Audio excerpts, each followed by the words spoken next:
पहले तो अल्लाह अल्लामा खादिम हुसैन रिजवी साहब को अपने जवार रहमत में बेहतरीन जगह दे। ये जो इस तरह की बातें होती हैं इनको मुख्तलिफ तनाजुर में देखना पड़ेगा। हो सकता है, बल्कि मैं आपको बताता हूँ कि शुरू में मुझे भी लगता था कि अल्लामा साहब बहुत एक्सट्रीमिस्ट हैं, और बाद में मेरा ये ख्याल गलत साबित हुआ।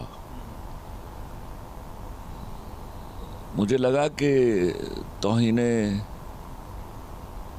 रिसालत की मकरू कोशिशें की जा रही हैं, ना सिर्फ हमारे मुल्क के अंदर। हमारे मुल्क में तो पेड एलिमेंट्स होते हैं ना, फंडेड लोग जो यहाँ पे पनीरी बीजी जाती है, चलिए उनका कला कमा करना ज़रा आसान होता है।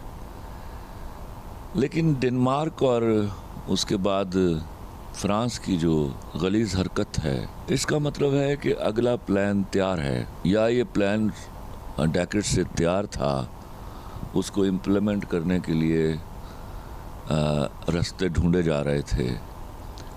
अंदाज़ा लगाया जा रहा था कि कितने लोग हमारे मुल्क से इनको मुयस्सर आ जाएंगे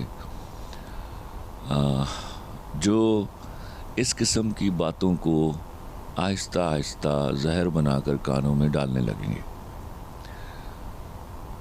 तो फिर मुझे पता चला कि नहीं, वो आदमी जितना लाउड बोल रहा था उतना ही सही बोल रहा था। हम जैसों से बहुत बेहतर अंदाजे थे उसके, और उसने देख लिया था कि ये सब मामलात जो हैं वो गिरदो नवा में ज़हूर पजीर होने वाले हैं या हो रहे हैं।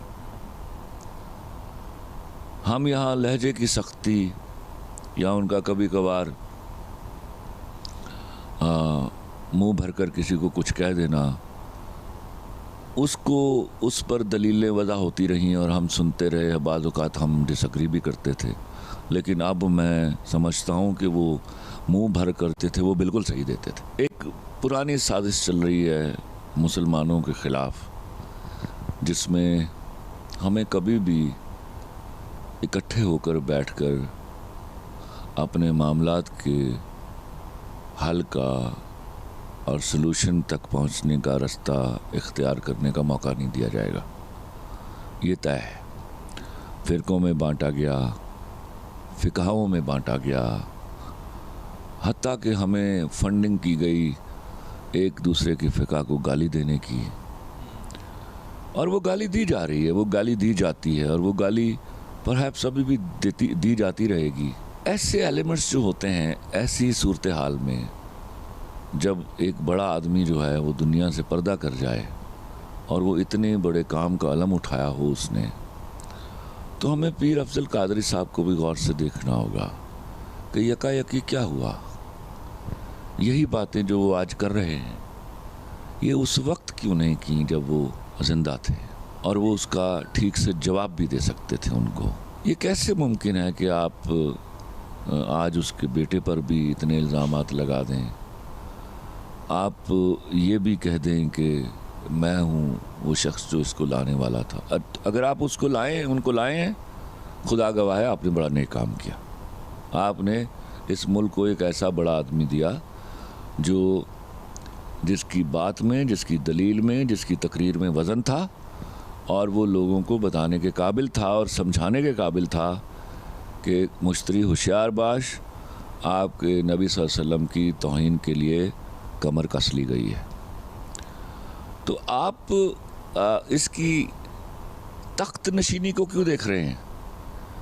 आप इस तहरीक के मैसेज को क्यों नहीं देख रहे? वो तो पहुंच गया।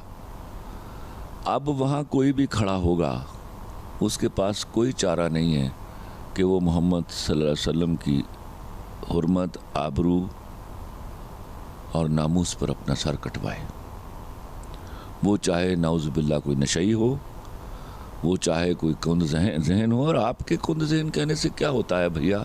यहाँ तो हमारे यहाँ बड़ी बड़ी पुरानी रिवायत है, हम तो मुंह भर के किसी को भी काफिर कह देते हैं। तो आप कितने लायक फायक हैं?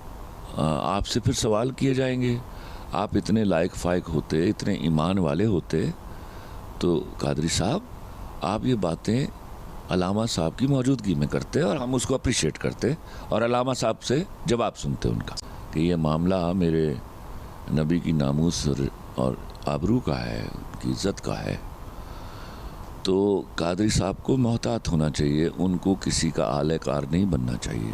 اعلی کار بننے سے اس تحریک کے جو آبجیکٹیوز ہیں ان کو نقصان پہنچے گا، اور اس تحریک کا اس بات کے علاوہ کوئی آبجیکٹیو نہیں ہے کہ ہم اپنے نبی صلی اللہ علیہ وسلم کی ناموس کی حفاظت کریں جو ہمارا بنیادی فریضہ ہے.